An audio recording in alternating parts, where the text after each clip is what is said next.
하나님 말씀 창세기 15장.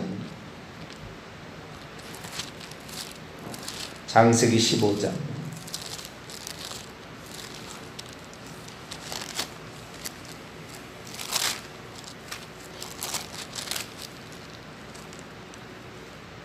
창세기 15장 13절에서 16절까지. 창세기 15장 13절에서 16절까지 말씀을 연결시키도록 합니다. 여호와께서 아브라함에게 이르시되 너는 반드시 알라. 내 자손이 이방에서 객이 되어 그들을 섬기겠고 그들은 400년 동안 내 자손을 괴롭히리니 그들이 섬기는 나라를 내가 징벌할지니 그 후에 내 자손이 큰 재물을 이끌고 나오리라. 너는 장수하다가 평안히 조상에게로 돌아가 장사될 것이요 내 자손은 4대 만에 이 땅으로 돌아오리니 이는 아모리 족속의 죄악이 아직 가득 차지 아니함이니라 하시더니 아멘. 기도하겠습니다. 거룩하신 하나님, 오늘도 저희들을 사랑하여 주시고 오늘도 저희들을 이끌어 주신 하나님께 진심으로 감사를 드립니다. 이 나라 민족을 사랑하셔서 이제 마지막 하나 남은 통일 대업의 과업을 잘 이루게 하여 주시고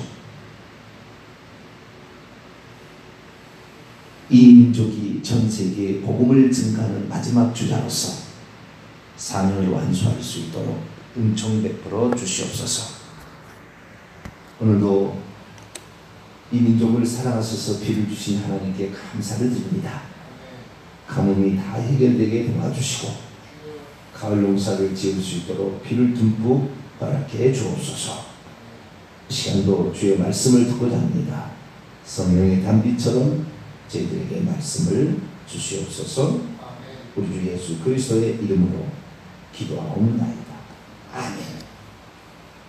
할렐루야.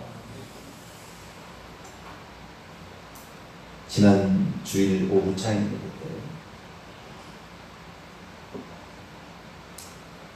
사대 만에 이스라엘 백성이 애굽에서 탈출해 나올 것이다. 이렇게 설교하는데 그 설교의 내용이 정확히는 4대가 아니라 네 번째 세대다. 네 번째 세대. 그래서 한 세대를 어떻게 정립할까 이런 생각이 드는데요.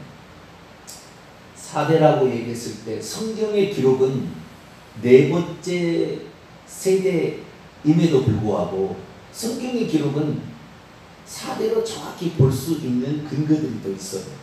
그래서 오늘은 지난 주일 오후 때 설명했던 것에 부과되어서 좀 설명을 해보도록 하겠습니다. 가능성인데요. 우선 아브라함에게 하신 약속은 아브라함의 자손이 이방인의 객이 되어서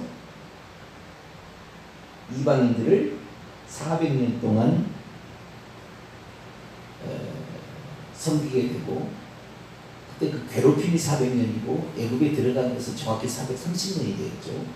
출애굽기 12장 40절 41절 나옵니다. 430년이고 400년 동안 괴롭히니까 야곱이 130세에 애굽에 들어가게 되는데 그 여기서 내 자손은 야곱을 가리키는 거죠. 야곱. 내 자손이 야곱이 들어가는데 야곱이 17년을 살고 애굽에 들어가서 147세에 죽습니다. 그리고 13년이 지난 때부터 400년이 시작이 됩니다. 애굽 생활. 그래서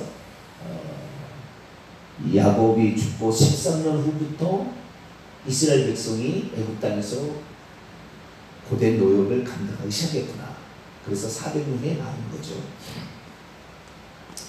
근데 이 성경의 대를 보니까요, 이제 그 4대 만에 나온다라는 이 4대는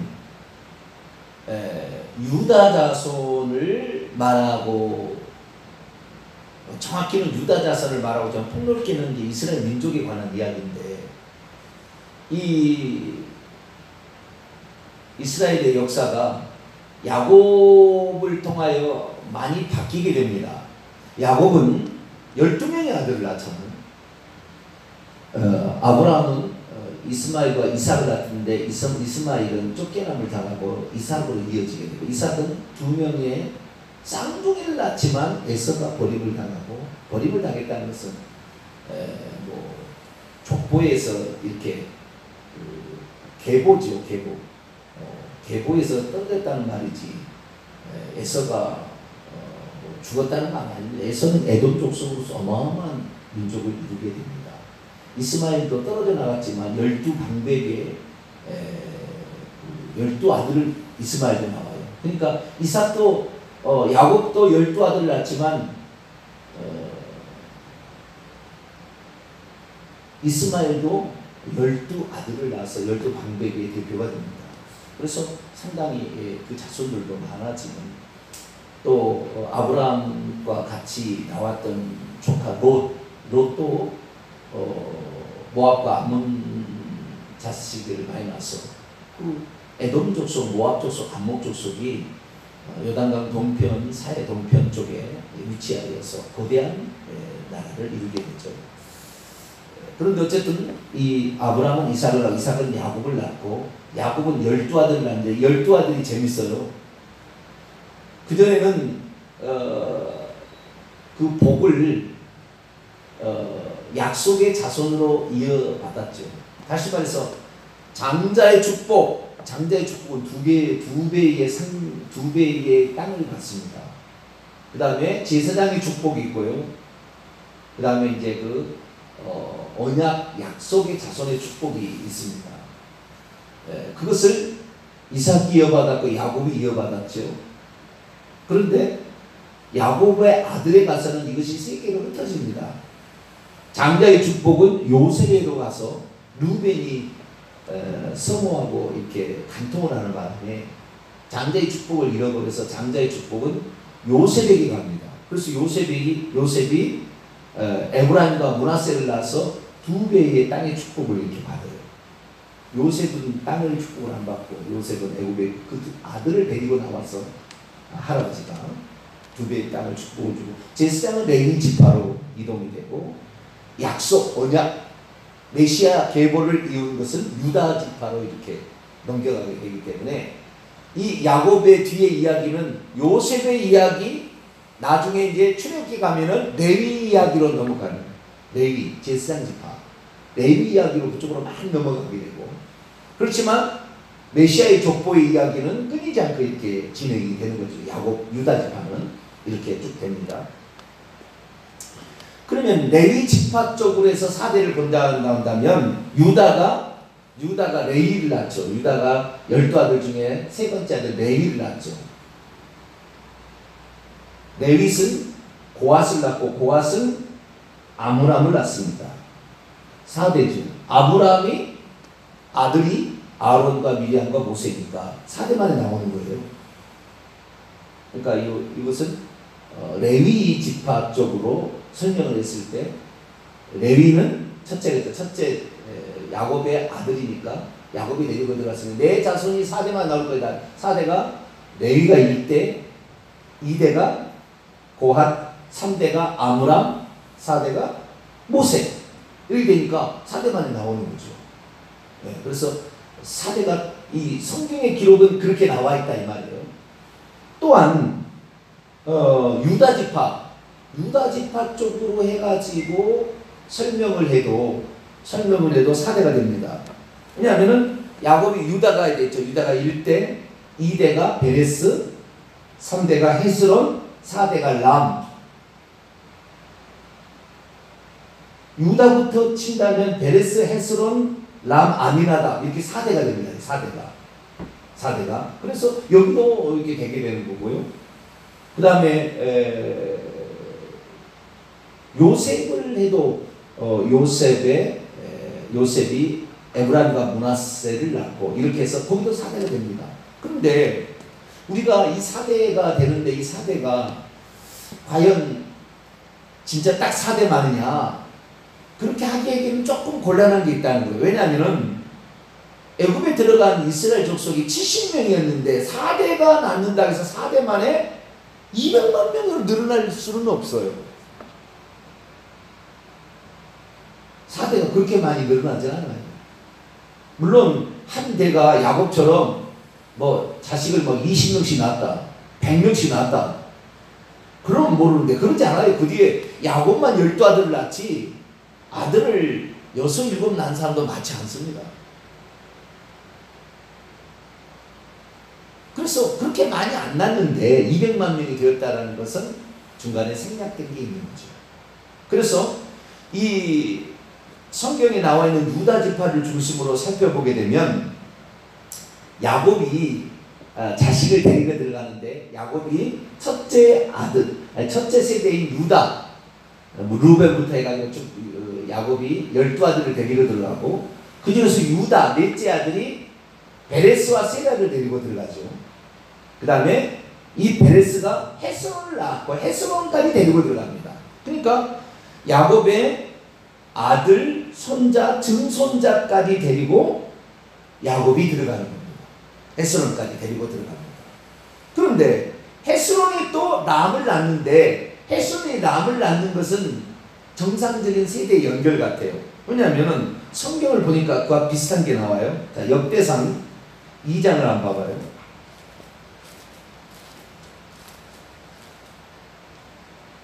역대상 2장 9절을 봅니다. 9절 10절을 한번 볼까요? 역대상 2장 9절 10절.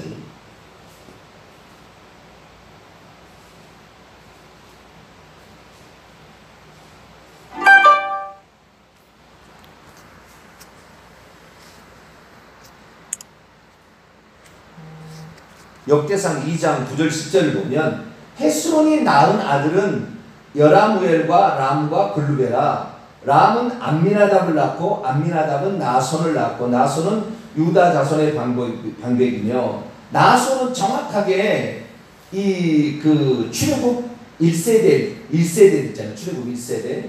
출애굽 1세대의 그 지를 친 유다 지파의 족장이 됩니다. 그러니까 출애굽 세대입니다. 나손은. 암미나답이 그때 살았는지 안 살았는지는 알 수 없어요. 나손의 아버지. 그러나 나손의 아들은 나손의 아버지 암미나답은 살았는지 죽었는지 몰라요. 암미나답은. 근데 그 암미나답이 누구를 낳느냐? 아들로는 나손을 낳고 딸로는 엘리세바를 낳습니다. 엘리세바는 아론에게 시집을 가서 자식을 나답, 아비우, 엘라서, 이다말이라는 4명의 자식을 낳죠. 그러니까 암미나답이 살아있었는지 안 살아있을지 몰라요. 왜냐하면은 이 출애굽할 때 아론의 나이가 83세였잖아요. 왜냐하면은 모세의 나이가 80세였고 모세보다 3살이 많았으니까. 그래서 아론의 부인이 엘리세바인데 엘리세바의 아버지가 암미나답이에요. 그러니까 암미나답이 출애굽 때 살아있었는지 안 살았는지는 잘 분간은 안 돼요. 이름만 나올 뿐이지 그때 살아있다고 나오지는 않아요. 그러나 분명한 것은 나손 엘리세바는 출애굽 세대입니다. 출애굽 세대. 자, 그러면 람이라는 사람을 보는데 람은 헤스론이 낳은 둘째 아들이라고 나와요. 여기도 계보가 첫째 아들로 여라무엘이라는 아들로 언약이 이루어지지 아니하고 언약이 계승되지 아니하고 둘째 아들로 계승되는데 메시아의 족보는 이 언약이 혈통적으로 되는 게 아니에요. 혈통은 혈통이지만 첫째 아들로 꼭 가진 않아요. 그래서 람은 둘째 아들이었는데 헤스론이 낳은 아들이 여라무엘과 람과 글루베라는 것은 헤스론이 분명히 람을 낳은 것 같아요. 이것은 바로 대를 이은 것 같아요.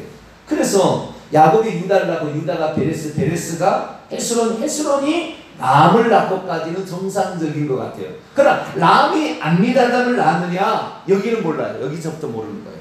암미나답은 출애굽 직전의 이야기예요. 출애굽 직전의 이야기라. 그러니까 출애굽 직전의 이야기라면은 암미나답이 어떤 세대냐면 하나님을 향하여 이 민족을 애굽의 압제로부터 구출해달라고 간절히 부르짖던 세대예요. 이것이 암미나답 세대예요. 헤스론까지는 야곱이 데리고 들어갔으니 하나님께서 우리 민족을 애굽에서 영영 살게 하는 것이 아니라 애굽 땅에서 반드시 데리고 나와서 젖과 꿀이는 가나안 땅에 준다고 약속했으니 이 약속을 잊지 말라고 유언하고 죽었을 거예요. 그러니까 헤스론까지는 야곱의 증손자까지는 야곱의 말을 듣고 결국에 출애굽을 생각했던 세대입니다. 그러나 출애굽은 그때는 안 됐고, 그래서 이 헤스론 다음에 람까지는 아마 기록이 된 거 보니까 람까지는 그 언약이 약속이 잘 눌려진 것 같아요. 근데 람에서 암미나답으로 가는, 암미나답은 갑자기 출애굽 직전 세대가 되는 것이고, 람은 입애굽이죠. 입애굽의 직후 세대입니다.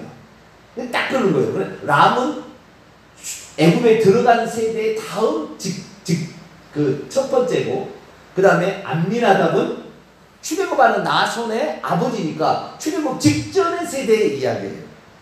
한 대뿐입니다. 근데 그래서 람에서 암미나답 사이는 얼마가 지났는지 알 수가 없어요. 그래서 성경 기록은 네 번째 세대 만에 나온다. 그렇기 때문에 야곱의 세대면 야곱, 유다, 베레스, 헤스론까지 한 세대였잖아요. 이게 한 세대였어요. 그때까지 자식이 있었습니다. 그러면 헤스론부터 또 한 번 세대를 세고 또 한 번 또 세대를 세고 또 한 번 세대를 세서 네 번째 세대인 나손 그때가 나왔다라고 추정이 됩니다. 자, 그러면 람에서 아미나답까지 이때 몇 대가 있었는지는 사실 몰라요. 그러면 우리가 여기서 알고 있는 놀라운 사실은, 제가 지난 주일날 안 했던 얘기예요.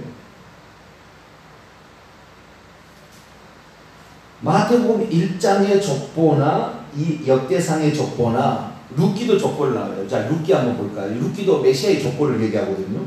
룻기 4장을 볼까요?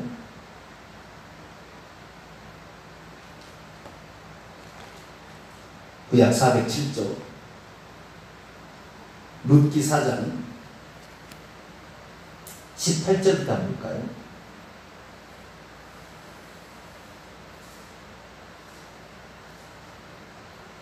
성경에 엄청난 많은 세대가 생략된 것이 출애굽 하기 직전에 애굽의 세대 430년에 안에 있었던 어떤 세대가 상당히 생략된 것이고요. 그 다음에 가나안 정복을 15년 동안 합니다. 여호수아가 데리고 들어가서. 그리고 12지파에게 이렇게 그 땅을 분배하죠. 그리고 여호수아 이후에 지도자를 배출을 못해요. 여호수아의 아들이 지도자가 되지 않아요. 아들로 이어지지 않죠. 모세도 아들로 이어지지 않고 여호수아도 아들로 이어지지 않았어요. 그래서 여호수아 세대 이후에는 지도자가 없었어요. 그래서 12지파가 각기 알아서 그냥 이렇게 살아가게 되는 거예요. 그런데 그것을 사사시대라고 하는데, 그러다가 우상숭배하다가 하나님이 치게 되면 어떤 지파의 어떤 사사 하나를 판관이죠. 이런 사람을 일으켜 세워가지고 이 사람에 의해서 해방이 되죠. 또 우상을 숭배하면 또 뭐 미디안 침, 블레셋 침입, 또 뭐 여러 가지 침입 때 아말렉 족속을 막 침입하고 막 이래가지고 고통을 당하다가 또 이렇게 사사를 보냈을 텐데, 사사가 14명의 사사가 나와요. 그 14명의 사사 첫 번째 사사가 온닐이라는 사사고 마지막 사사가 사무엘입니다. 그런데 이 사사 시대가 350년이에요. 계산해 보면. 근데 그 350년의 세대에 나온 이야기가 4대밖에 안 나와요. 거기도. 족보가 4대밖에 기록이 안 돼 있어요. 350년인데. 그래서 여기에도 엄청난 많은 세대가 생략된 거예요. 그 다음에 또 제가 그 얘기를 또 풀어봤고요. 그런데 어쨌든 족보를 봅시다. 룻기서 4장 18절. 베레스의 계보는 이러하니라. 베레스는 헤스론을 낳고, 유다가 다말을 통해서, 며느리 다말을 통해서 베레스와 세라라는 쌍둥이를 낳는데, 베레스는 헤스론을 낳고 헤스론은 람을 낳고, 람을 낳은 것까지는 분명한 것 같아요. 출애굽 입애굽의 첫 번째 아들이 람이니까 첫 번째 아들이 람을 낳고, 람은 암미나답을 낳고, 람이 암미나답을 낳았는지 거기 생략됐다고 보여지는 몇 세대가 있을 것이고, 암미나답을 낳고 암미나답은 나손을 낳는데, 나손은 뭐예요? 출애굽 세대에 이 나손이라는 인물이 나오게 되는 거죠. 자, 민수기를 한번 볼까요? 거기 나두거든, 민수기.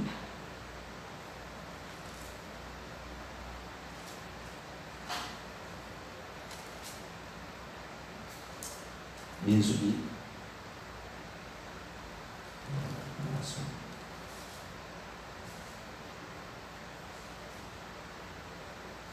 민수기 2장은 3절을 봅니다.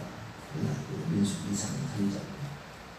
이스라엘 민족이 이제 성막을 중심으로 진을 치게 되는데, 동쪽 지파, 서쪽 지파, 남쪽 지파, 북쪽 지파 되는데요. 민수기 2장 3절을 봅니다. 시작. 동방 해돋는 쪽에 진칠 자는 그 진영별로 유다의 진영의 군기에 속한 자라. 유다 자손의 지휘관은 암미나답의 아들 나손이. 암미나답이 살았는지 안 살았는지 모르겠지만 나손이 출애굽 세대였음을 분명하게 표시하고 있는 거죠. 결국에 암미나답은 출애굽 직전의 세대고, 람은 입애굽의 직후의 세대였어요. 그런데 430년이 흘러간 거죠. 그래서 여기에 뭔가 생략이 된 거예요. 그래서 제가 이게 있었구나. 뭐가 있었냐면, 여러분 마태복음 1장의 족보에 가고 루키서에 보게 되면은, 루키서 이제 4장 19절 보면 헤스론은 람을 낳고, 람은 암미나답을 낳고, 암미나답은 나손을 낳고, 나손은 살몬을 낳았는데, 살몬은 가나안 정복 시대 인물이에요. 두 명의 정탐꾼 중에 한 명이 살몬이거든요. 이 살몬이 보아스를 낳는데, 살몬이 보아스를 낳는지 안 낳는지 알 수 없어요. 이건 이제 350년에 많은 시간이 또 있기 때문에. 근데 어쨌든 여기에 족보를 보게 되면은 이 족보에 놀라운 비밀이 있다는 거죠. 왜냐하면 마태복음 1장을 다시 들어봅니다. 마태복음 1장으로 와봐요. 마태복음 1장은 메시아의 족보, 유다 지파의 족보인데, 이 족보에서 놀라운 사실을 가르쳐 주는 거예요. 이 유다 지파의 족보인데, 유다 지파의 족보 가운데에 이들 11절에 보면, 바벨론을 잡혀갈 때 요시야는 여고냐와 그의 형제를 낳지 않았어요. 요시야는 여호아하스를 낳고, 여호아하스 이렇게 해가지고 거기에 2대가 생략이 된 겁니다. 그래서 이 정확한 족보의 이야기가 어떤 왕들은 빠졌다라는 사실이 여기에 나오는데, 거기를 사실을 통해서 알 수 있는 것은, 족보 가운데 빠진 사람들은 구원받지 못한다는 것이 나중에 영적으로 이제 알게 됐어요. 그래서 여기 중요한 건 뭐냐면 1장 3절입니다. 유다는 다말에서 베레스와 세라를 낳고, 베레스는 헤스론을 낳고, 헤스론은 람을 낳고, 그 다음에 4절, 람은 암미나답을 낳고, 라는 사이. 람이 암미나답을 낳는지는 잘 몰라요. 근데 그렇게 기록되었다라는 것은 이들은 구원받은 사람들을 지칭하는 거예요. 결국에 애굽에 들어가서 약 3대 정도가 3대가 아니라 2세대 정도가 지옥 갔다는 말이 나옵니다. 결론적으로 2세대 정도가. 그러면 그 2세대 정도가 지옥 간 사람이 왜 지옥 갔을까? 라고 했을 때 딱 답이 나오는 거예요. 왜냐하면 입애굽 세대의 첫 번째가 람이었고, 출애굽 직전이 암미나답이었는데, 입애굽 세대의 람까지는 언약을 정확히 물려받았던 사람인 것 같고, 출애굽 세대의 암미나답은 이스라엘 민족이 고통을 받는다고 하나님께 부르짖어서 살려달라고 외쳤던 세대예요. 그러니까 말씀을 붙잡은 세대의 끝이 람이고, 기도를 시작한 세대의 시작이 암미나답이라는 것이 성경에 나오는 거예요. 결국에 누가 구원을 받느냐? 말씀을 붙잡고 기도한 사람이 구원을 받더라는 거예요. 다 제가 지금 이 얘기하려고 지금까지 복잡한 이야기를 제가 지금 꺼낸 거예요. 말씀을 듣든지 기도를 부르짖든지 둘 중에 하나는 해야지. 물론 두 개가 다 돼야 되겠죠. 그런데 말씀을 잊어버려도 이 사람은 구원받기 어려운 거예요. 말씀을 몰라가지고는. 말씀을 몰라도 하나님께 우리 구원자는 하나님뿐이다. 혹시 언약을 잊어버렸다 할지라도 우리의 구원자는 하나님이시다.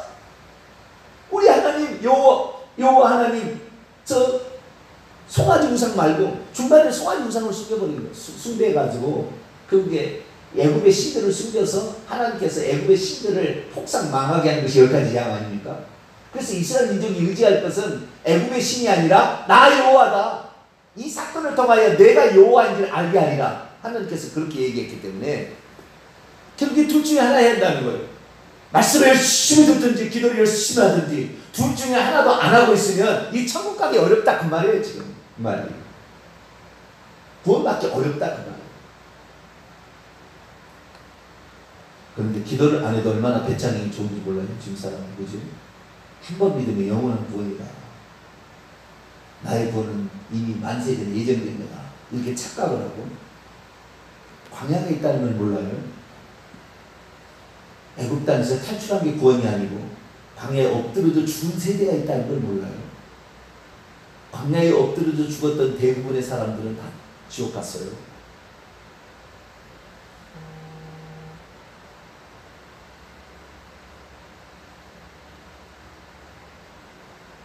출애굽했어도 암미나답, 나손, 살몬까지 이어지는 이 3대는 천국 갔겠죠. 족보에 기록되어 있습니다.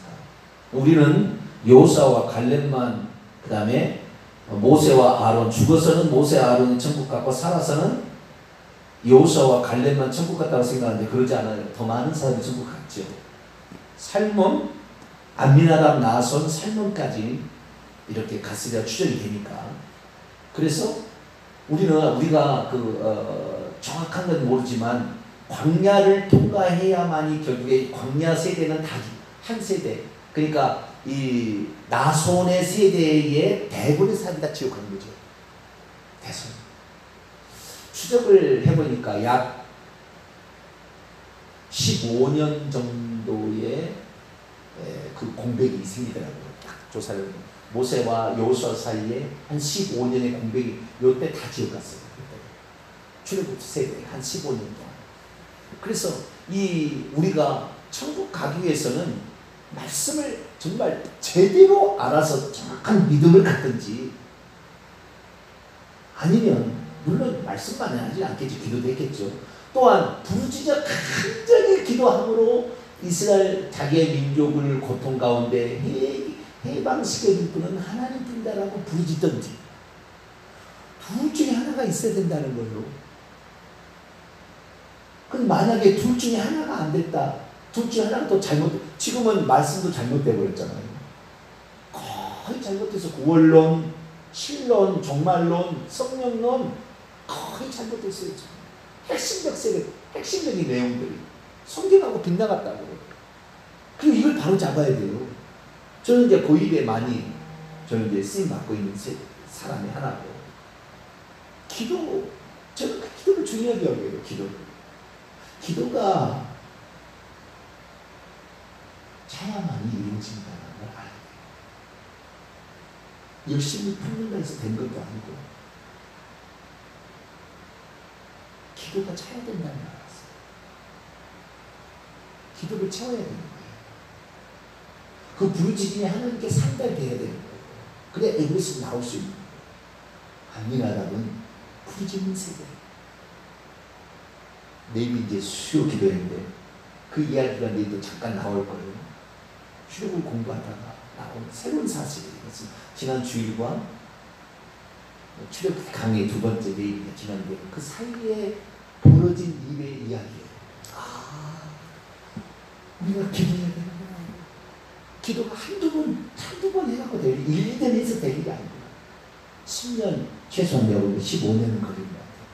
15년 이상을 해야 이것이 어느 정도 되는 거예요. 이 마지막입니다. 기름 부음을 받았던 다윗이었지만 이 다윗이 장군이 나중에 발탁이 되고 장군이 발탁이 돼서 바로 임금이 되지 않더니 10년을 쫓겨다녀요. 사울왕한테 10년 만에 됩니다. 요셉이 17세의 소년으로 애굽에 들어가지만 30세 국무총리가 되기 때문에 13년 동안 적어도 10년을 감옥에서 썩어요. 그런 광야가 있었던 거예요. 광야가. 그것을 견뎌냈다. 그때 그 인고의 세월을 기도하며 견뎌낸 거예요. 약속을 붙잡고. 그래서 결국에 애굽의 국무총리가 되는 거예요. 그리고 이스라엘의 전무후무한 왕이 된 거죠. 야, 그래서 10년은 최소한 걸리는구나. 이게 기도와 말씀이 10년은 돼야 이것이 꽃이 피우는구나. 이 단순한 게 아니었다라는 거예요. 믿음이 온전히 되기 위해서 어떤 것이 약속이 성취되려면 광야의 인고의 세월을 견뎌내서 이렇게 기도하는 것을 쉬지 않냐고, 말씀을 듣는 것을 정말로 생명의 말씀, 진리의 말씀을, 이 말씀대로 아니면 나는 죽는다, 그런 말씀으로 진리의 말씀을 붙잡고 가야 결국에 그 꽃을 피우는구나. 우리의 땀과 눈물이 더 필요하구나. 그래서 우리가 이 제대로 된 말씀의 세대를 시작했는데, 제가 은퇴할 쯤에 되면 꽃을 피우지 않겠나 싶어요. 제대로 된 거, 엄청나게 그 일을 지금 하고 있습니다.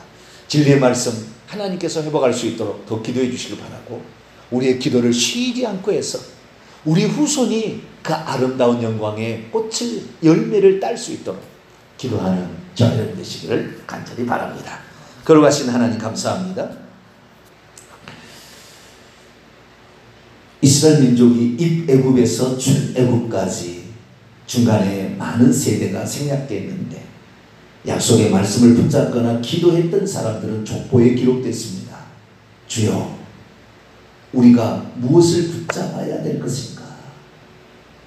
주님, 저희들 말씀, 온전한 말씀과 그리고 진정한 기도를 통하여 하나님이 우리에게 주시고자 하는 그 놀라운 세대의 영광을 저희의 세대에 꼭 볼 수 있도록 은총 베풀어 주옵소서.